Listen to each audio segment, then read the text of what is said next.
Welcome to Chillin' 101. We hope this video helps. You'll start inside Shortcuts, open the app and tap the plus to create a new shortcut. Grant photos and contacts access now so the shortcut can read images and set icons. Once done, choose the shortcut action type. Use Get File or Select Photo to pick a new picture. This lets you target a specific image instead of browsing later. Make sure to name the shortcut clearly, names become searchable, and keep your workflow fast. Next, you'll assemble the workflow that replaces the app photo. Add Select Photo, then add Resize Image and convert image to PNG. This ensures the icon fits. Use scripting actions to create a home screen shortcut. Set name, open app, and set home screen icon via Shortcuts Add to Home Screen option. Once linked, the selected image becomes the shortcut's icon.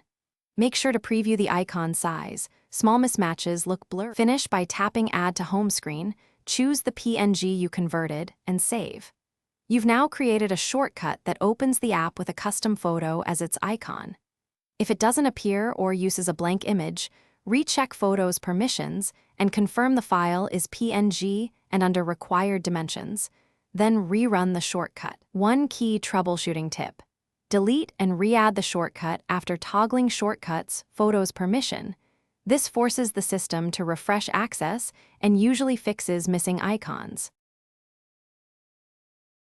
Thanks for watching. Consider subscribing if we helped you.